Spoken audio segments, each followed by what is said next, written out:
আপনারা জানেন যে বাংলাদেশে একজন রাষ্ট্রপতি এসেছিলেন, সকল মানুষের সাথে মিলেমিশে একাকার হয়ে গিয়েছিলেন, বাংলাদেশের দেশপ্রেমিক হিসাবে পরিচিতি লাভ করেছিলেন এবং বিশ্বেও তিনি এই বাংলাদেশের মাথা উঁচু করেছিলেন।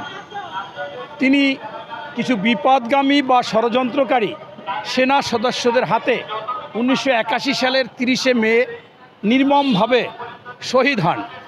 সেই সময় যে সেনাবাহিনীরা তাকে গুলি করে হত্যা করেছিল, 16 জনকে চিহ্নিত করে তাদেরকে আইনের আওতায় এনে সামরিক আদালতে তাদের বিচার হয়েছিলেন এবং 1981 সালের 22শে সেপ্টেম্বর 12 জনকে ফাঁসি দেওয়া হয়েছিল। পরবর্তীতে আরও একজনকে ফাঁসি দেওয়া হয়েছিল।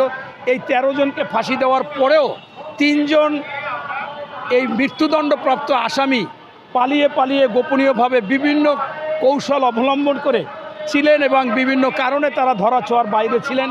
আজকে তারই একজন সাজাপ্রাপ্ত আসামিকে বাংলাদেশের গোয়েন্দা বাহিনী ডিবি খুব সুকৌশলে একেবারে পরীক্ষা নিরীক্ষা করে সেই মেজর অবসরপ্রাপ্ত মোহাম্মদ মুজাফফর হোসেনকে গ্রেপ্তার করেছেন। এবং এটি হচ্ছে যে সত্যিকার অর্থেই যাকে অন্যায়ভাবে খুন করেছিলেন, নির্মমভাবে যাকে গুলি করে খুন করেছিলেন, এবং এই মুজাফফর হোসেন হচ্ছে যিনি প্রথমে ওই সার্কিট হাউসে ঢুকে জিয়াউর রহমানকে চিহ্নিত করে বলেছিলেন এই, এবং তিনিই প্রথমে আক্রমণ শুরু করেছিলেন। সেই জন্য আজকে তার গ্রেপ্তার আমরা মনে করি যে আইনের শাসন প্রতিষ্ঠা হবে এবং কোনো খুনি সে কোনো দল বা অন্য কারো হতে পারে না। তার পরিচয় হচ্ছে সে অপরাধী, সে খুনি, এবং এই খুনির বিচার হবে এবং এরও ফাঁসি হবে। তাই আজকে এই বিষয়টা আপনারা জেনেছেন, আমিও জেনেছি।